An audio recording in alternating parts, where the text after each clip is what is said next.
जैसा कि आप सभी लोग जानते हैं कि 18 नवंबर 2025 मंगलवार के दिन यहां पर मार्गशीर्ष महीने की शिवरात्रि तिथि पड़ रही है। दोस्तों, यह वह तिथि है जो मार्गशीर्ष महीने में पड़ने वाली सबसे बड़ी तिथि है, क्योंकि यह मंगलवार के दिन पड़ रहा है, जिसका बहुत ही बड़ा और विशेष महत्व होता है। और ऐसा दिन पूरे साल में सिर्फ एक ही बार आता है। और दोस्तों, आप सभी लोग जानते हो कि 18 नवंबर मार्गशीर्ष मास के मंगलवार शिवरात्रि का अगर सबसे बड़ा कोई उपाय है तो वह 7 चने की दाल वाला उपाय। तो दोस्तों, इस शिवरात्रि के दिन आप लोगों को इस 7 चने की दाल वाला उपाय को जरूर करना है। बहुत सारे लोग होंगे जिन लोगों ने इस उपाय को ना किया हो, मतलब पूरा साल निकल गया और उन्होंने किसी भी दिन इस 7 चने की दाल वाला उपाय को ना किया हो। पर दोस्तों, आपके पास एक आंख मौका बचा हुआ है, जो 18 नवंबर मार्गशीर्ष मास के मंगलवार शिवरात्रि के दिन, तो इस दिन आप लोगों को इस वाले उपाय को जरूर कर लेना है। भले ही आपने पूरे साल भर अभी तक इस उपाय को ना किया हो, पर अगर आपने इस मार्गशीर्ष मास के मंगलवार शिवरात्रि के दिन अगर इस वाले उपाय को कर लिया, तो आपको इस उपाय को करने का वो फल मिलेगा जिसकी आपने कभी कल्पना भी नहीं करी होगी। इसीलिए आप लोग इस वाले उपाय को एक एक बार कर लेना, ताकि आप लोगों के हाथ से यह मौका ना जा सके और आपको इस उपाय को करने का फल मिल सके। और बहुत सारे लोगों ने इस उपाय को किया भी है और उनको इस उपाय को करने का फल भी जरूर मिला है। अगर आप लोग भी इस उपाय को करना चाहते हैं तो आप इस उपाय को अच्छे से समझ लेना, सुन लेना, उसके बाद करना, आपको इस उपाय का फल जरूर मिलेगा।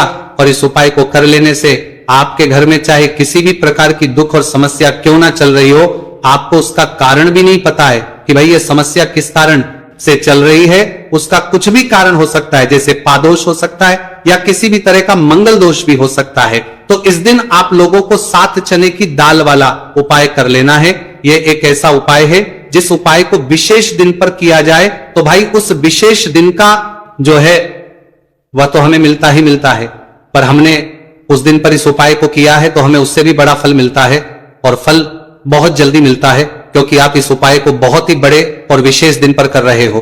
तो चलिए अब उपाय के बारे में बात करते हैं, लेकिन उससे पहले आप लोगों को यह जानना आवश्यक है कि आखिर यह उपाय किस समय करना है, किसको करना है और कैसे करना है। तो हम आगे आपको वीडियो में एक एक करके बता देते हैं, लेकिन उससे पहले अगर आप लोग हमारे चैनल पर नए हैं तो हमारे चैनल को सब्सक्राइब करना है, और सब्सक्राइब करना है लेना, और इस वीडियो को लाइक करके कमेंट बॉक्स में श्री शिवाय नमस्तु भयम ओम नमः शिवाय जरूर टाइप कर देना। तो दोस्तों, इस 7 चने की दाल वाला उपाय को हमें इस मंगलवार शिवरात्रि के दिन कैसे करना है, किसको करना है, किस समय करना है और कहां पर करना है, ये सारे सवालों के आपको इस वीडियो में मिल जाएंगे। और जो ये वीडियो देखेगा भाई, उसको 7 चने की दाल वाला उपाय जरूर करना चाहिए, क्योंकि इस दिन 7 चने की दाल का भी बहुत ही बड़ा और विशेष महत्व होता है। और जब बात आ जाए 7 चने की दाल वाला उपाय की, तो ये सोने पर सुहागा वाली बात हो जाती है, और ये एक बहुत ही बड़ा उपाय हो जाता है इस मार्गशीर्ष मास के मंगलवार शिवरात्रि का। तो अब दोस्तों, इस 7 चने दाल वाला उपाय को आखिर करना किसको है, सबसे पहले हम लोग वो बात जान लेते हैं। तो देखो, घर की जो बड़ी माताएं बहनें होती हैं, उन माताओं बहनों में से कोई भी एक बड़ी माता बहन इस वाले उपाय को कर सकती है। और दोस्तों, अगर आप चाहे तो अपने घर में से सभी सदस्यों को भी इस उपाय को करवा सकते हैं। अगर किसी व्यक्ति की खुद की कोई मनोकामना है, खुद की कोई दुख और परेशानी है जो कि वो अपने लिए ही करना चाहता है, इस वाले उपाय को तो वो खुद अपने भी कर सकता है। बाकी अगर कोई घर में से ऐसा है जो कि अपने पूरे घर परिवार की सुख और शांति के लिए ये वाला उपाय करना चाहता है, तो भाई वो भी कर सकता है, उसमें भी कोई दिक्कत वाली बात नहीं है। कहने का मतलब यह है कि इस उपाय को हर एक सदस्य भी कर सकता है, और पूरे घर परिवार के सदस्य के लिए घर की बड़ी माताओं बहनों में से कोई एक माता बहन भी कर सकती है। माताएं बहनें अगर घर में उपस्थित ना हो या वह यह वाला ना कर पा रही हो, तो फिर घर का कोई सदस्य भी इस 7 चने की दाल वाला उपाय को कर सकता है, चाहे फिर वह पुरुष ही क्यों ना हो, उसमें कोई भी दिक्कत वाली बात नहीं है। 7 चने की दाल वाला उपाय हो। आखिर इस उपाय को हमें किस समय करना है, सुबह के समय करना है कि शाम के समय करना है? तो देखो, इस वाले उपाय को आप लोग सुबह के समय भी कर सकते हो और शाम के समय प्रदोष काल में भी कर सकते हो। अब अगर आप पूछो सबसे उत्तम समय कौन सा रहेगा इस 7 चने की दाल उपाय को करने का, तो हम आपसे बस यही कहेंगे कि इस उपाय को आप सुबह के समय करेंगे तो ज्यादा बेहतर होगा। बाकी अगर प्रदोष काल शाम के समय भी करेंगे तो भी अच्छा होगा, उसमें कोई भी दिक्कत वाली बात नहीं है। तो अब दोस्तों, जो अगली सबसे बड़ी और महत्वपूर्ण बात आती है वह आती है कि सुबह अगर हम उपाय को करेंगे तो हमें कितने बजे से लेकर कितने बजे तक के बीच में करना है, और शाम के समय प्रदोष काल में करेंगे तो हमें कितने बजे से लेकर कितने बजे के बीच में करना है। तो देखो, सुबह जितनी जल्दी हो सके आप उपाय को करने की कोशिश करना। बाकी अगर किसी कारणवश लेट भी हो जाओ, थोड़ी देर भी हो जाए, तो 10 या 12 बजे तक भी आप उपाय कर लेना, पर 12 बजे से ज्यादा देरी ना हो। ठीक है, इस बात का ध्यान रखना। उसके बाद में दोस्तों, अगर शाम के समय प्रदोष काल की बात करें, प्रदोष काल का जो समय है होता है वह शाम के 6 बजे से शुरू हो जाता है। मतलब शाम के 6 बजे से लेकर 7 बजे के बीच का जो समय होता है, यह समय प्रदोष काल का समय होता है। उपाय को 7 या 8 बजे के बीच में भी कर सकते हो। मतलब शाम के 6 बजे से रात 8 बजे के बीच में आप कभी भी इस वाले उपाय को कर सकते हो, उसमें कोई भी दिक्कत वाली बात नहीं है। देखो, हम सभी जानते हैं कि अभी मार्गशीर्ष मास का पवित्र महीना चल रहा है, और मार्गशीर्ष मास के पवित्र महीने की शिवरात्रि मंगलवार के दिन पड़ने वाली है। यह शिवरात्रि है जो कि 18 नवंबर के दिन पड़ने वाली है। तो इसीलिए 18 नवंबर को मंगलवार के शिवरात्रि के दिन करने वाले 3 माह उपाय के बारे में हम आपको बताने वाले हैं। ये तीनों उपाय आप मंगलवार की शिवरात्रि के दिन कर सकते हैं। बहुत ही प्यार से उपाय होने वाले हैं। तो 3 माह उपाय के बारे में हम बात करते हैं। तो बिल्कुल एक एक करके हम सारे उपाय को समझेंगे। जैसा कि हमने आपको बताया कि 7 चने की दाल वाला यह उपाय है। इस उपाय को आपको करना है शिवरात्रि के दिन। क्या क्या सामग्री लेनी है, पहले यह समझ लो। 7 चने की दाल, ठीक है। चने की दाल खंडित नहीं होनी चाहिए, और 7 चने की दाल जो भी व्यक्ति भगवान शिव के ऊपर मंगलवार शिवरात्रि के दिन अर्पित करता है, तो वह स्वर्ण ही भगवान शिव को अर्पित करता है। अगर वह स्वर्ण भगवान शिव के ऊपर अर्पित नहीं कर सकता, चने की दाल अगर अर्पित करते हैं, तो आपके जीवन का भाग्य जो है वह उदय हो जाता है। यानी कि पूज्य गुरुदेव ने बिल्कुल से कहा है कि अगर आप चने की दाल अर्पित करते हैं ना, तो आपके भाग्य का उदय होता है, किस्मत चमक जाती है। तो देखो क्या करना है, बहुत ध्यान से समझना। तांबे के पत्र के अंदर जल लेना है, ठीक है। साथ में एक स्टील की कटोरी के अंदर थोड़ा सा डालना, थोड़ा सा गुड़ डाल देना, ठीक है। गुड़ डालना है, ठीक है। गुड़ वाला पानी बना लेना है, साथ में लेना है आपको 7 चने की दाल। ये तीनों चीज लेकर के आपको जाना है भगवान शिव के मंदिर में। देखो, मंगलवार शिवरात्रि के दिन सुबह से लेकर के शाम तक आपकी इच्छा हो तब आप भी उपाय कर सकते हैं। अब आपको क्या करना है, सबसे पहले क्या करेंगे, जो चने की दाल है, चने की दाल को आप गुड़ वाला जो जल है ना, उसके अंदर आपको डाल देनी है। साथ ही चने की दाल ले रहे हैं या 3 चने की दाल भी ले रहे हैं ना, तो आपको गुड़ वाले जल के अंदर डाल देनी है। थोड़ा सा गुड़ वाला जल देना, ठीक है। और जब गुड़ वाले जल के अंदर आप डालोगे ना, तब आपको बृहस्पतेश्वर महादेव का स्मरण करना है। देखो, बृहस्पतेश्वर महादेव का नाम लेते हो ना, आप तो गुरुगृह मजबूत होता है, और गुरुगृह मजबूत होता है ना, तो आपको आपके भाग्य का साथ मिलता है। यानी कि जो भी आपको भी कम कर रहे हो ना, तो उसमें आपको सफलता मिलती है, ठीक है।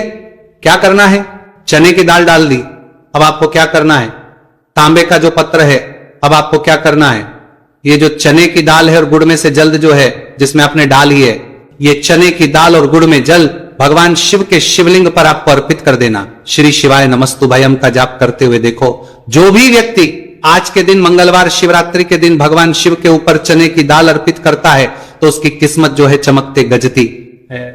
देखो, जो भी आप व्यापार कर रहे हैं आज, जैसे कि आप कपड़े का व्यापार कर रहे हैं या सोनी चांदी का व्यापार कर रहे हैं या किसी भी चीज का व्यापार कर रहे हैं, आपको आपके व्यापार का स्मरण करना है, और उसके बाद श्री शिवाय नमस्तुभयम का जाप करते हुए आपको अर्पित करना है। व्यापार का स्मरण करना कि यह मेरा व्यापार है, महादेव आपकी कृपा से मेरा जो व्यापार है अच्छे से चलने गज, ऐसी आपको कामना करते हुए आज के दिन आपको चने की दाल अर्पित करनी है। इस प्रकार से यह उपाय करना है। जो 1 लोटा जल लेकर के आए हो ना, वो देखो उसमें क्या करना है आपको। सबसे पहले गणजी वाले स्थान पर, फिर कार्तिकेय जी वाले स्थान पर, फिर माता अशोक सुंदरी वाले स्थान पर, फिर पार्वती माता के हस्त, फिर भगवान शिव के शिवलिंग के ऊपर आपको अर्पित कर देना है। बस इतना सा उपाय करना है। आपका जो भी व्यापार बैंड भी हो गया होगा या बैंड होने के कागर पर भी होगा, तो ये उपाय एक बार करके देखिए, निश्चित ही आपको फायदा जरूर मिलेगा। आपके जीवन के सारी कठिनाई है जो है वो महादेव जरूर करेंगे। तो ये हो गया पहले उपाय। देखिए, अब हम बात करते हैं दूसरों की। आपके जीवन में, आपके घर में कोई भी परेशान है, कोई भी तकलीफ है, वो महादेव स्वयं ही इसे दूर कर देंगे। बहुत ही प्यार सा उपाय है। मंगलवार शिवरात्रि के दिन करना है। आपको लेना है पीला चंदन, ठीक है। थोड़ा थोड़ा सा कटोरी के अंदर पीला चंदन लेना है, साथ में तांबे के पत्र के अंदर जल लेना है। देखो बहुत ही प्यार सा उपाय है। अब आपको क्या करना है, महादेव के मंदिर में जाना है और उसके बाद देखो ये आपको 7 बिंदी वाला ये उपाय है। 7 बिंदी वाला आपके घर सारी परेशानियां अवकाशन को दूर करने वाला है। ये मैं आपको मंगलवार शिवरात्रि के दिन शाम के समय प्रदोष काल के समय करना है।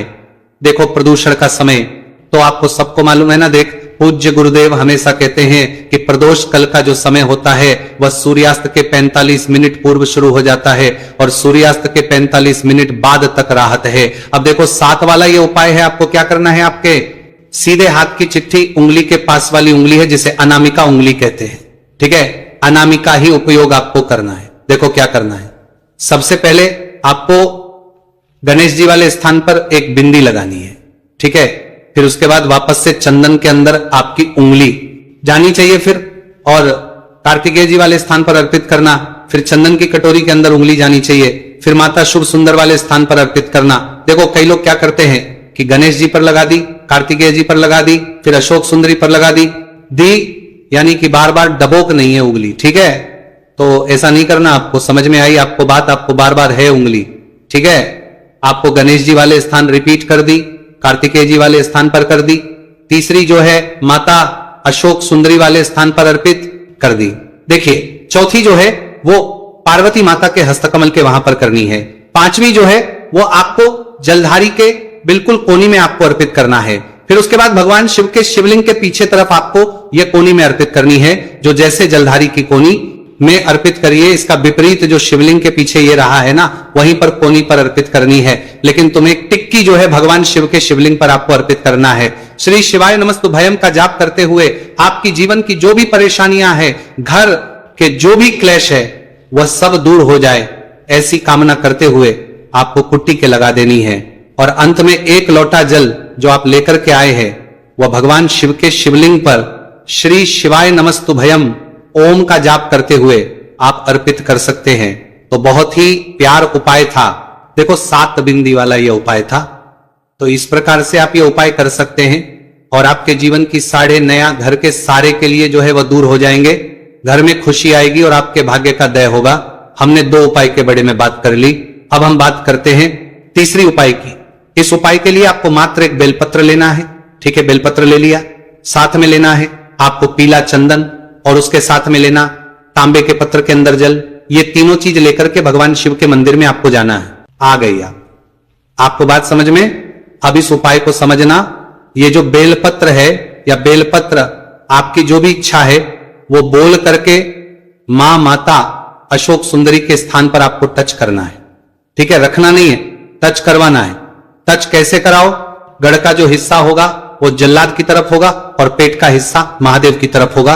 टच करके वापस से लेना और उसके बाद जो पीला चंदन लेकर के आए हो ना, पीली चंदन की एक टिकी, आपको ये जो तीनों पत्तियां के बीच में जो दांडी है ना, यहां पर आपको पीले चंदन की टिकी जो है आपको लगा देनी है। आपकी जो भी मनोकामना है वो बोल करके आ गई। आपको बात समझ में। और उसके बाद ये जो बेलपत्र है महादेव के शिवलिंग के ऊपर अर्पित करना है। डंडे का हिसाब जलधारी की तरफ होना चाहिए। देखो आपकी जो भी मनोकामना है विशेष वो आपको बोलना है इस मंगलवार शिवरात्रि के ऊपर। देखो जब आप अशोक सुंदरी वाले स्थान पर रखोगे तब भी आपकी मनोकामना बोल करके उठाना। फिर उसके बाद भगवान शिव के शिवलिंग पर आपको चंदन लगा करके अर्पित कर देना है। तब भी आपको जल जो है वो आपको इस बेलपत्र के ऊपर आपकी जो भी कामना है वह बोल करके श्री शिवाय नमस्तुभयम बोलकर अर्पित कर देना है। जो भी व्यक्ति 18 नवंबर मार्गशीर्ष मास महीने के मंगलवार शिवरात्रि पर पीला चंदन शिव के शिवलिंग पर इस प्रकार से अर्पित करता है तो उसके भाग्य का उदय होने लगता है। इस उपाय के लिए आपको 11 गेहूं के दाने आपको लेने हैं, ठीक है। 11 दाने लेने के बाद में आपको जरूरत होगी चावल के दानों की। 11 चावल के दाने और 11 गेहूं के दाने और चावल के दाने खंडित नहीं होने चाहिए। अब आप कहोगे भैया गेहूं कहां से लेने हैं। देखो आपको किसी भी किराना स्टोर पर गेहूं के दाने आपको आसानी से मिल जाएंगे, जाकर लेना, ठीक है ना। 11 गेहूं 11 चावल के दाने लेने हैं। साथ ही साथ आपको एक तांबे का लोटा है और उस तांबे के लोटे में आपको जल भरना है। जल आपका खुद के घर का होना चाहिए, मंदिर का नहीं होगा। अब आप ये सब सामग्री लेकर पहुंच जाओगे महादेव के शिवलिंग के पास में। शाम के टाइम पे प्रदोष काल में देखो जब आप ये उपाय कर रहे हो तो अपना फेस रखना उत्तर दिशा, नॉर्थ डायरेक्शन की तरफ। अब यहां पर जो मैं आपको क्रम बताने जा रहा हूं ना, उस मेरे क्रम को बहुत ध्यान से सुनिए। महादेव को अगर कोई सबसे प्रिय है ना, तो उनकी सबसे छोटी पुत्री जिनका नाम है माता अशोक सुंदरी, जो आपके पास में चावल 11 दाने हैं ना, उन चावल के 11 दानों को माता अशोक सुंदरी के स्थान पर आपको अपना नाम और गोत्र बोलते हुए समर्पित कर देने हैं, है ना। और चावल के दानों को रखने के बाद में जो आपके पास में तांबे का लोटा है ना, उस तांबे के लोटे को कहीं पे भी हम जल नहीं चढ़ेंगे। सिर्फ और सिर्फ माता पार्वती का जो हस्तकमल आपको दिख रहा है, यहीं पे गोल गोल आपको समर्पित करना है, उसी जल को, और कहीं नहीं। ना तो माता अशोक सुंदरी के स्थान पर, ना तो शिवलिंग के ऊपर, सिर्फ आपको यहां पे गोल गोल जलाधारी पर आपको उस जल को समर्पित करना है। अब आपके पास में बचे हुए हैं 11 गेहूं के दाने और बचे हैं। उन्हीं 11 गेहूं के दाने को आपको अपनी मनोकामना, अपने विशेष कहते हुए महादेव के शिवलिंग के ऊपर अगर आप शिवरात्रि तिथि के दिन प्रदोष काल में समर्पित कर देते हैं, तो आपकी जो भी मनोकामनाएं होंगी, जो भी विश होंगी, महादेव पूरी जरूर करते हैं। अन्न को समर्पण करने से, उस खासकर गेहूं को समर्पण करने से हमारी इच्छाएं पूरी होती हैं। और अगर वह दिन मंगलवार शिवरात्रि तिथि का दिन हो, तब तो इससे सुंदर संयोग कुछ भी नहीं हो सकता। आपकी इच्छाओं को पूरा करने के लिए स्पेशल बहुत प्यारा सा उपाय आप सभी को जरूर करना है। ध्यान में रखिएगा, यह उपाय प्रदोष काल में करना है। देखो, गुरुजी ने कहा है भगवान शिव के शिवलिंग पर 33 कोटि देवी देवताओं का वास होता है। अगर हम शिवलिंग के सामने कुछ भी उपाय करते हैं तो हमारे सभी देवी देवता हमसे खुश हो जाते हैं। यह उपाय आपको अवश्य करना है। देखो, सुबह के टाइम नहीं कर सकते, ठीक है। अब बात करते हैं अगले उपाय की। देखो, इस उपाय के लिए आपको लेना है एक गोल बाती का दीपक। आप चाहे तो मिट्टी का ले सकते, या फिर घर से शुद्ध आटा मढ़कर उसका दीपक आप तैयार कर सकते हैं। इसके बाद आपको लेना है शुद्ध गाय का घी। अगर वो नहीं है तो कोई भी देसी घी इस्तेमाल कर सकते हैं, जिससे आपको दीपक प्रज्वलित करना है। देखो, अब ये सब सामग्री लेकर आपको जाना है प्रदोष काल में आपके घर पर तुलसी जी के घेरे के पास में। देखो, ये उपाय तो आपको अवश्य करना है। देखो, वहां पहुंचकर सबसे पहले वो दीपक आपको प्रज्वलित कर देना है और काक 11 बार जाप करना है। उसके बाद आपको अपने सीधे हाथ में थोड़ी हल्दी लेकर उस दीपक में अपना नाम और गोत्र बोलते हुए डाल देना है। उसके बाद माता लक्ष्मी से आपको प्रार्थना करना है कि हे महालक्ष्मी, हमारी सभी दुख तकलीफों को दूर करो। हे महादेव, हमारे सब दुख कष्टों को खत्म करो। इस भावना से आपको ये उपाय करना है। चलिए अब बात कर लेते हैं दूसरे उपाय की। दोस्तों, आप सभी जानते हैं कि मंगलवार शिवरात्रि तिथि का दिन समर्पित होता है भगवान महादेव को, या कि माता पार्वती को शिवरात्रि तिथि का दिन समर्पित होता है। और जब भी हम शिवलिंग के ऊपर कोई भी उपाय करते हैं, तो इससे हमें एक साथ भगवान महादेव की और माता पार्वती की कृपा प्राप्त हो जाती है। देखिए दोस्तों, गुरुदेव ने बताया है कि मंगलवार के दिन किया जाने वाला यह सबसे खास और सर्वश्रेष्ठ उपाय है। 7 चने की दाल लेनी है। देखिए, आप 7 चने की दाल भी ले सकते हैं या फिर 11 भी ले सकते हैं। 21 या फिर 108 चने की दाल ले सकते हैं। यदि आप 21 चने की दाल लेते हैं तो यह आपके उपाय के लिए अत्यधिक सर्वोत्तम होता है। तो इस प्रकार से आप कम से कम 7 चने की दाल ले सकते हैं और अधिक से अधिक आप 108 चने की दाल ले सकते हैं। अब देखिए, इसी के साथ में आपको मात्र 1 लोटा शुद्ध जल लेना होगा तांबे के पात्र के अंदर अपने ही घर से, और साथ ही में आपको मात्र 1 से 2 गू के टुकड़े भी लेने हैं। देखिए, मंगलवार शिवरात्रि तिथि का दिन भगवान महादेव को होता है। आपको ये जो सारी सामग्रियां हैं, इन्हें लेकर के पहुंच जाना है भगवान शिव के मंदिर में। इस उपाय को आप सुबह से लेकर के शाम तक किसी भी समय में कर सकते हैं, लेकिन यदि आप शाम के समय इस उपाय को करते हैं तो यह उपाय आपके लिए और अधिक सर्वोत्तम होता है। तो यदि आपको प्रदोष काल के समय में मिल जाता है तो फिर आप प्रदोष काल में भी कर सकते हैं, या फिर आप पूरे ही दिन में किसी भी समय इस उपाय को कर सकते हैं। शिव मंदिर पहुंचने के बाद सबसे पहले तो आपको दक्षिण दिशा में बैठ जाना है। उत्तर दिशा की तरफ आपको अपना मुख कर लेना है। लेकिन यदि शिवालय में भीड़ है, शिव मंदिर में भीड़ है, तो फिर आप किसी भी दिशा में बैठकर इस उपाय को कर सकते हैं। तो देखिए, सबसे पहले आपके पास जो गुड़ के टुकड़े हैं, जो आप गुड़ के टुकड़े लेकर के आए थे, उन्हें आपको शिवलिंग के सामने ही जो आपके पास 1 लोटा जल है, उस पात्र में आपको ये गुड़ के टुकड़े डाल देना है। इसी के साथ में आप जो चने की दाल लेकर के थे, चाहे आप 7 चने की दाल लेकर के आए हैं, 11, 21, जितने भी आप चने की दाल लेकर के आए हैं, इस चने की दाल के ऊपर आपको जो आपके पास गुड़ वाला जल आपने तैयार किया है, इसमें से थोड़ा सा जल आपको इस चने की दाल पर डाल लेना है।